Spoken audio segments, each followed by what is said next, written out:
Bernard Ferriès, bonjour. Bonjour. Vous êtes consultant spécialisé dans la maquette numérique. Vous êtes également enseignant à l'école d'architecture de Toulouse. Alors déjà, tout d'abord, expliquez-moi, qui n'y connais rien, ce que c'est que la maquette numérique.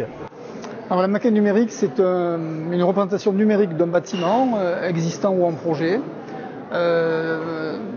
Représentation sous la forme d'objets qui sont décrits dans leur forme, bien sûr, mais auxquels on associe des propriétés de l'information. Et donc, d'où le terme, l'expression BIM, Building Information Model, avec le I voulant dire information. Et donc on est bien au-delà du 3D, auquel on réduit parfois un peu trop la maquette numérique. D'accord, donc il y a de la 3D, il y a aussi du partage d'informations. Il y a de d'informations. une information partagée entre les intervenants. Donc comme ça, chacun parle finalement avec les mêmes données, les mêmes informations sur un projet. Du coup, ça ouvre des possibilités d'échange et de partage d'informations et de collaboration entre ces intervenants, qui étaient beaucoup plus difficiles avant. Oui, parce que chacun avait finalement ses propres protocoles, ses propres standards. Oui, et puis on échangeait essentiellement des fichiers de plans et aujourd'hui on gère et on peut échanger une information de plus grande qualité entre les intervenants.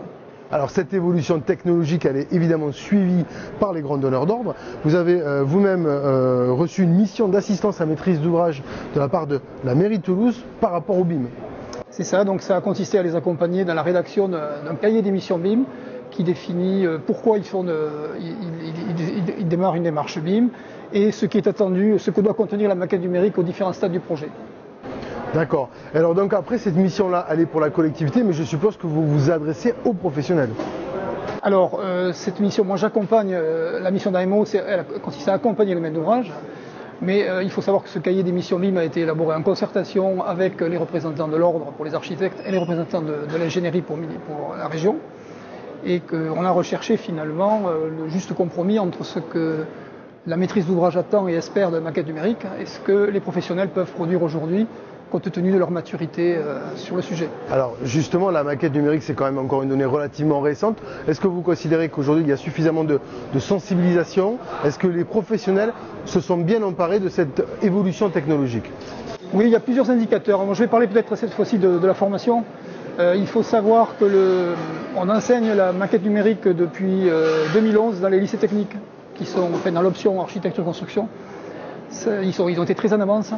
Les écoles d'architecture sont plus lentes à venir sur le sujet, mais il y a des assises du BIM qui ont été organisées, dont les dernières à Toulouse, pour justement intégrer l'enseignement du BIM dans les écoles. Et puis un autre indicateur, je m'occupe de formation professionnelle à l'école d'architecture de Toulouse. L'an dernier, sur le thème du BIM, on avait 5 personnes qui ont suivi le stage. Cette année, j'en ai 15.